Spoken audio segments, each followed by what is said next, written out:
sont les violences et le harcèlement sexiste et sexuel au travail. Donc nous, on a mis ça en place. C'est une obligation légale de mettre en place en fait un dispositif contre les VHSS pour protéger les salariés, les employés et aussi les bénévoles des festivals et des lieux en général de travail. Nous, on est un peu en retard. On vient de le mettre en place cette année de manière un peu plus sérieuse et puis avec l'idée de s'améliorer chaque année, évidemment. En tout cas, enfin, en retard. Je pense qu'on a de la chance à premier plan. On n'a jamais été confronté à de graves soucis au sein de l'entreprise, enfin au sein de l'association. Mais effectivement, voilà, j'ai fait ma formation cette année. Et donc maintenant, l'idée, c'est vraiment de développer les formations pour tout le monde et de créer un affichage, par exemple, au sein du festival, voilà, de mettre vraiment ça en avant, d'écrire une charte voilà, pour développer cette lutte contre les VHSS. D'abord la formation, les droits à la formation, qui sont des droits accessibles à tous les employés normalement d'une association.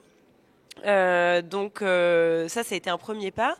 Et ensuite, c'est comment on communique ensemble, on crée une culture commune contre les VHSS dans l'entreprise. Donc ça va être des réunions informelles, ça va être... nous, on a créé par exemple une boîte à outils dans laquelle on a mis plusieurs... documents voilà, qui rappellent un peu les textes de loi, qui rappellent voilà, des définitions aussi, parce que je pense qu'on est plusieurs, enfin il y a beaucoup de gens qui ne sont pas forcément au fait des définitions exactes. Mais c'était plutôt une démarche personnelle au départ, mais qui a déjà été très vite acceptée par le festival et encouragée même avec beaucoup d'enthousiasme. Et puis maintenant, ça va être, je pense, ça a lancé un peu la machine. Ça va devenir voilà, je pense que les employeurs vont pousser les employés à se former aussi sur ces questions-là.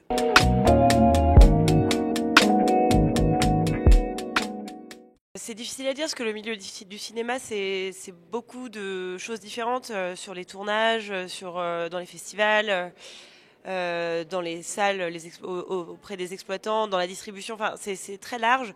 Je pense qu'on a quand même pas mal de travail à faire. On l'a vu déjà avec les révélations de Judith Godrèche. Ça commence déjà avec MeToo en France, puis Adèle Haenel.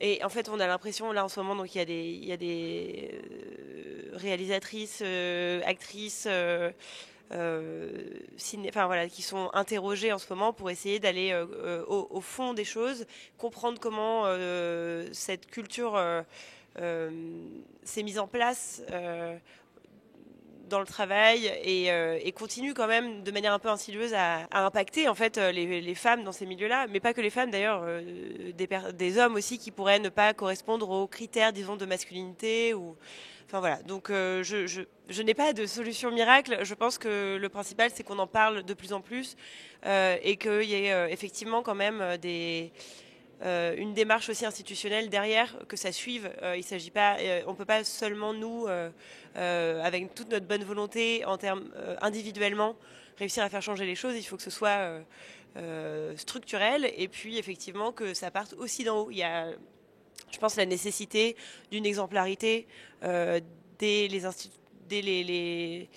le haut de la pyramide. Et voilà, donc dès le CNC, il faudrait que ce soit parfaitement euh, exemplaire en termes voilà, de lutte contre les VHSS, effectivement.